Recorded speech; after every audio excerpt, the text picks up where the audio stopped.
kasih karena telah hadir di saat Bapak. Di sini saya pengen sharing aja ya Pak ya tentang kualitas dokter AST. Yang mungkin kemarin udah dikasih kuesioner, kemudian udah ada yang tahu berarti ya Pak ya.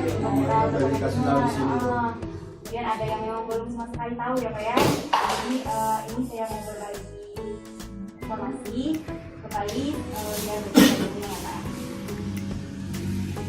Nah, Infovera ini merupakan hijauan pakan jenis legume ya Pak ya. Walaupun dikategorikan hijauan, tapi Infovera ini memiliki nutrien yang tinggi Pak. Salah satunya proteinnya tinggi. Makanya Infovera ini sering dibilang konsentrat hijau. Jadi itu karena kandungan proteinnya tinggi. Kemudian Infovera ini juga bisa dijadikan sebagai substitusi atau pengganti konsentrat.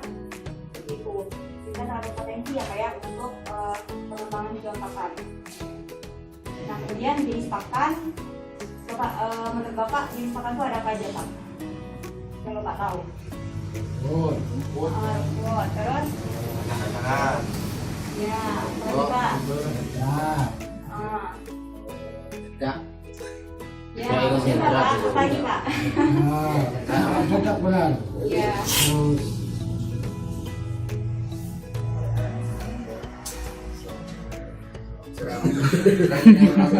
Ya masuk, pokoknya Bapak bilang tuh masuk ya Pak ya. Jadi pertama hijauan Pak, dikategorikan hijauan apabila dia itu mengandung serat kasarnya lebih dari 18%, itu masuk hijauan gitu. Kemudian kedua konsentrat yang tadi Bapak bilang apa, onggok tadi ya. Nah konsentrat itu dikategorikan konsentrat apabila kandungan serat kasarnya kurang dari 18% Pak, rendah seratnya. Nah konsentrat ini terbagi dua juga Pak, konsentrat sumber protein dan konsentrat sumber energi. Yang konsentrat, nah onggok energi Pak. Bungkil Pak, nah itu masuk protein, bungkilan. Kemudian ada suplemen. Suplemen ini tambahan pakan, di mana dia ini mengandung tinggi salah satu nutriennya Pak, seperti contoh vitamin, mineral, ini masuk di suplemen begitu. Kemudian ada feed additif. Feed additif ini merupakan pakan yang dimana dia itu tidak mengandung nutrien, tetapi dia itu bisa meningkatkan nilai guna ransum. Misalkan kita ngasih pewarna, misalkan terus kita ngasih perasa gitu ya Kak, biar dia meningkatkan konsumsi, tapi dia nggak mengandung nutrien gitu, itu masuk kategori feed additif. Ya kita lanjut, hijauan pakan, ini ada rumput, legum, sama limbah hasil pertanian. Berarti kalau Infovera masuk kategori apa Pak? Dari hijauan ini? Rumput, legum, apa limbah? Limbah hasil pertanian? Limbah. Limbah. Bapak legum. Apa lagi Pak? Pada Bapak? Infovera masuk kategori rumput, hijauan apa? Legum. Legum. Ya benar ya Pak ya, jadi Infovera ini masuk kategori leguminosa, kacang-kacangan.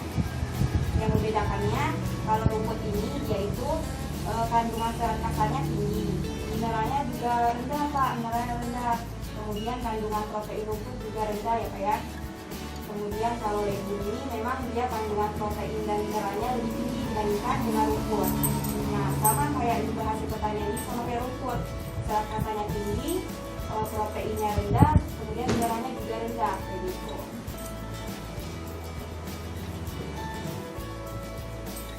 Ini Bapak lihat kandungan nutrien hijauan, kandungannya Bapak lihat nih Pak ya. Ini ada contoh rumput gajah ya. Nah, lihat proteinnya sangat-sangat rendah ya Pak ya, di bawah 10%. Sehingga ya inilah permasalahan di lapang gitu. Kadang kan peternak suka nanya, makannya banyak gitu kan, makannya dikasih apa Pak, rumput, tapi makannya banyak, cuman sapinya kurus gitu kan. Nah itulah karena kandungan proteinnya rendah gitu, jadi kita tidak bisa mengandalkan hanya dari rumput gitu, maka baru adanya tambahan pakan lain gitu, salah satunya konsentrat. kalau konsentrat itu harganya mahal ya Pak ya? Karena bahan bakunya dari agroindustri, industrinya bersaing gitu kan untuk memperoleh bahannya sehingga harganya semakin mahal. Kemudian di sini Bapak lihat juga kandungan seperti mineral, kalsium dan fosfor sangat-sangat rendah ya Pak ya, 0,43, 000 gitu ya Pak ya. Makanya ternak yang cuma dikasih makan rumput itu dia suka mengalami kekurangan mineral Pak.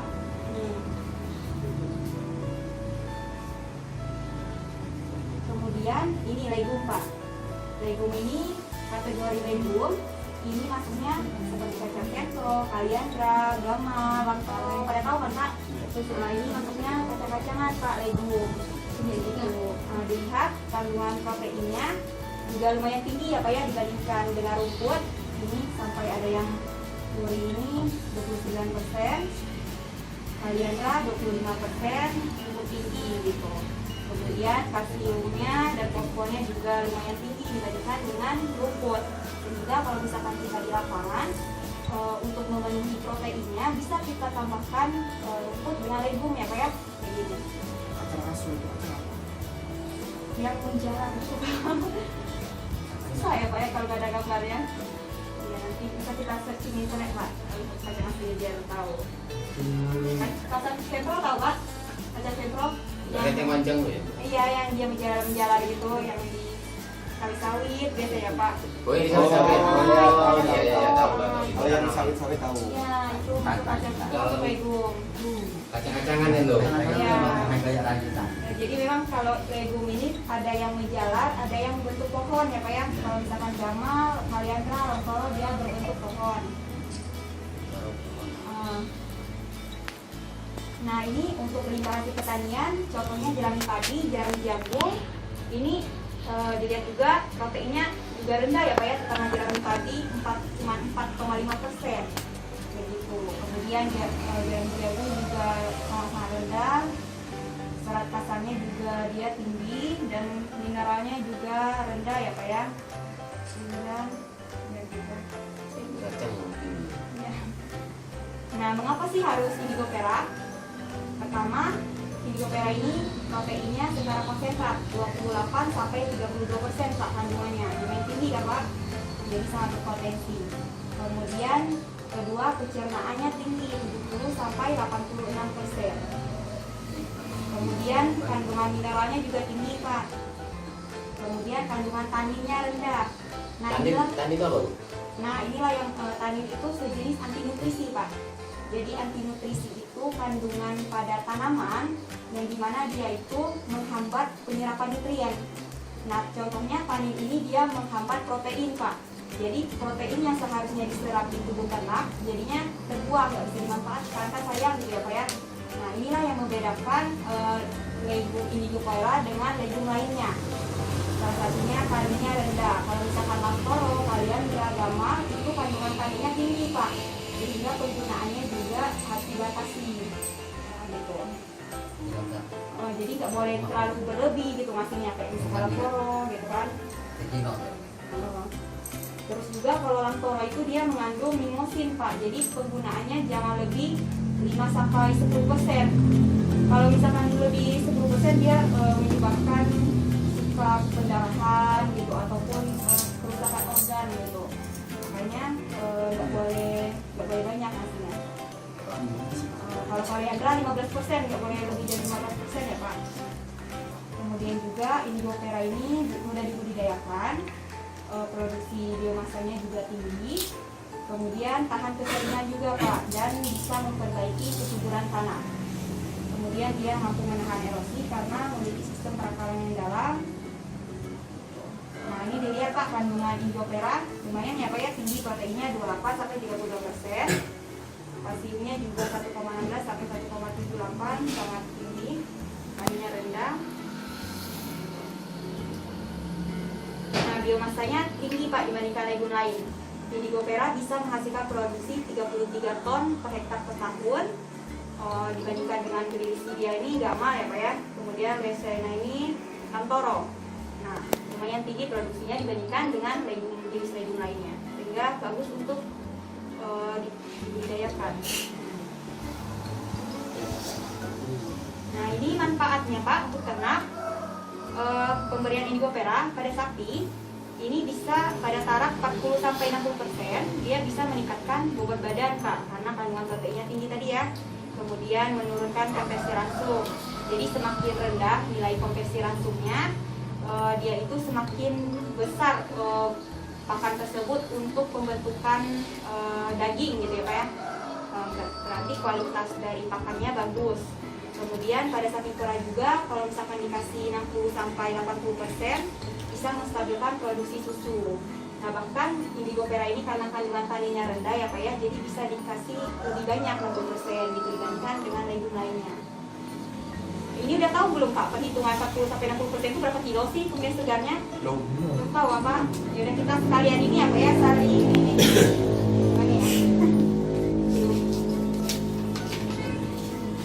Ada oret-oret Pak. 40%. Jadi kita biar tahu berapa kilo sih kemudian segarnya gitu kan, karena kalau cuma gitu atau ini Pak. Oret-oret. Udah tahu ini. Oh udah ya udah. Jadi Yang lain? Pak. Kamu tahu ini urut. Sama. Bagi-bagi aja Pak. Buat oret-oret biar tahu ya Pak perhitungannya nanti berapa persen.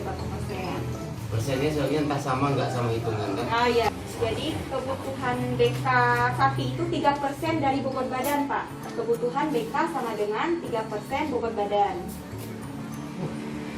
BK itu bahan kering. Ini Pak. Udah dibilang. Apa bahan apa? Bahan kering. Ya, kebutuhan BK sapi sama dengan 3% kali bobot badan. Misalkan katakanlah bobot badannya 100 kilo ya Pak ya sapinya. 3/100 dikali 100 kilo sama dengan berapa Pak? Sama dengan 3 kilo ya Pak? 3 kilo.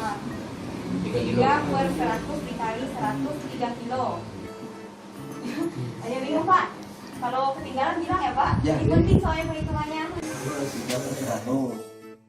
3/100 dikali bobot badan tadi. Nah kemudian di bawahnya 3/100. Nah, anggaplah bobot badannya 100 kilo. Nah, dikali 100 sama dengan 3 kilo. Nah, itu baru kebutuhan bahan kering. Kita kan ngasih makannya tuh nggak mungkin bahan kering, Bapak, pasti bahan segar kan? Iya. Kayak gitu. Nah, jadi di bawahnya lagi, jadi pemberian segar sama dengan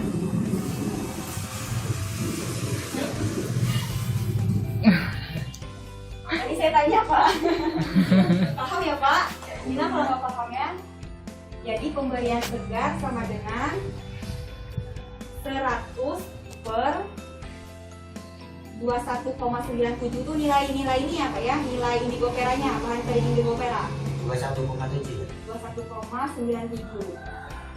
Ini untuk indigo pera ya Pak ya. 100 per 21,97 dikali dengan yang tadi 3 kilo tadi yang kita hitung tadi. Nah, dapatlah hasilnya. Hasilnya 13,65 kilo. Sama dengan 13,65 kilo, Pak. Nah, jadi kalau misalkan 60% di sini 13,65 kilo. Nah, jadi kalau misalkan kita mau pemberiannya berapa? Mau 40 misalkan ya, 40%, 3 kali aja 13,65 kilo kali 40% jadi 5,46 kilo kasih segarnya Pak, indigo peranya. Jadi 5 kilo itu yang kita kasih ke ternak itunya untuk meningkatkan bobot badan. Nah itu. Iya, kalau misalkan 60% tinggal dikali aja Pak, tadi 13,65 kali 60%. Gambarnya tanpa dan dengan indigo pera. Kalau pemberian indigo pera dia warnanya jadinya cerah gitu ya, lebih menarik ya Pak ya. Kemudian kotoran sapinya jadi tidak berbau. Kalau misalkan kita ngasih pakan indigo pera, kolesterolnya juga menurun, kolesterol dagingnya. Kemudian dia bisa meningkatkan pertambahan bobot badan 1,3 sampai 1,5 kg per hari, lumayan ya Pak ya. Gitu. Meningkatkan nilai labrin juga. Kali 160. Ya. Kemudian ini Pak, untuk ternak kambing juga pemberian indigo pera pada taraf 30 sampai 45% itu bisa meningkatkan konsumsi dan berpengaruh positif dengan pertambahan bobot badan. Kemudian pada sapi perah juga pemberian 20% dan 40% dia bisa meningkatkan produksi susu 4 liter lebih banyak Pak dibandingkan kita ngasih langsung ke mereka.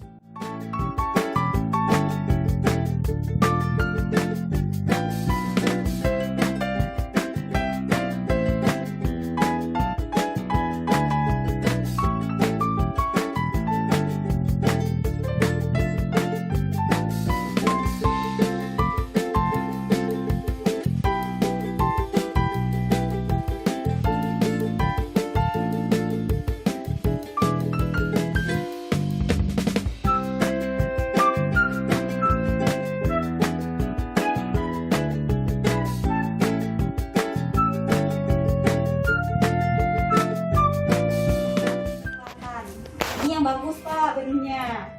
Nah kemudian kalau misalkan dia kayak hitam-hitam, ada sedikit hijau, itu 25% di bawah standar. Nah kalau misalkan udah hitam kayak gini 50% di bawah standar udah gak bagus lah ya Pak ya.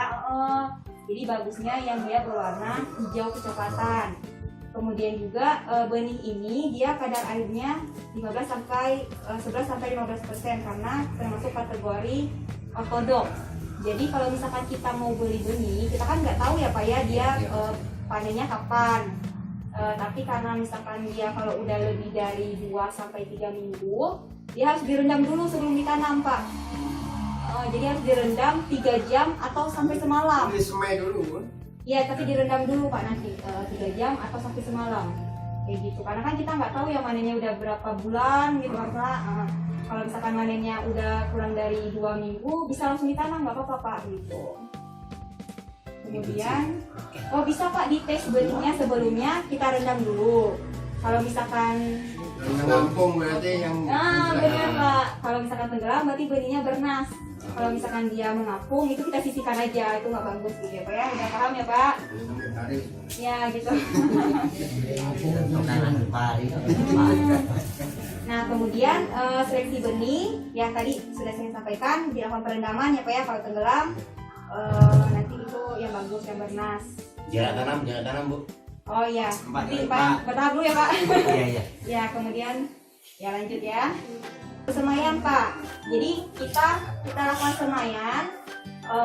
Komposisinya tanah dengan pupuk kandang itu 1:1. Misalkan 1 kilo tanah, 1 kilo pupuk juga gitu. Kemudian benih ditabur, kemudian pada hari ke-7 sampai ke-10 dipindahkan ke polybag 0,5 sampai 1 kilo atau lebih tepatnya kalau misalkan dia udah muncul 4 daun, udah bisa tuh dipindahkan gitu. Kemudian budidaya. Ya walaupun tadi saya bilang bahwa indigo vera ini cocok tahan terhadap kondisi kering dan lain, tapi pada saat penanaman awal memang harus dilakukan pengolahan lahan ya Pak ya. Tujuannya adalah untuk mengurangi tekanan adaptasi dari indigo vera biar dia pertumbuhannya lebih optimal. Maka harus dilakukan pengolahan lahan.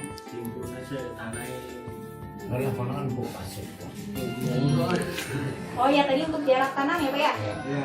Jadi ini tergantung lahan ya Pak ya. Kalau misalkan lahannya dia subur, itu bisa kita 1 meter 1 meter. 1 meter 1 meter. Jadi antara guludannya 1 meter per guludannya 1 meter. Tapi kalau misalkan tanahnya kurang subur, 1 meter kali 1,5 meter Pak. Kayak gitu. Kemudian kalau misalkan tujuan Bapak untuk produksi benih itu 3 meter kali 3 meter. Ini untuk benih ini profit bisnis yang menjanjikan juga Pak, karena lumayan mahal untuk benih indigo vera ini. Iya, jadi lumayan tuh Pak buat ini. Kalau misalkan Bapak ini 1 kilonya itu 1 juta Pak kalau untuk indigo vera ini. Kalau misalkan Bapak mau bisniskan bisa tuh ditanam 3 meter kali 3 meter untuk benih. Bisa Kak online. Ya, biasanya di online kan bisa Pak. Atau di Facebook gitu. Iya, di Facebook. Sosial media yang ada itu banyak yang nyari Pak. 1 juta Pak 1 kilonya kan lumayan gitu buat tambahan. Selain untuk ternak kan. berurusan kalau beliau mudah memasarkan. Ya kemudian pemindahan tanaman ya Pak ya. Pemindahannya dilakukan di lahannya saat umur 40 sampai 60 hari. Dilakukan pada musim penghujan.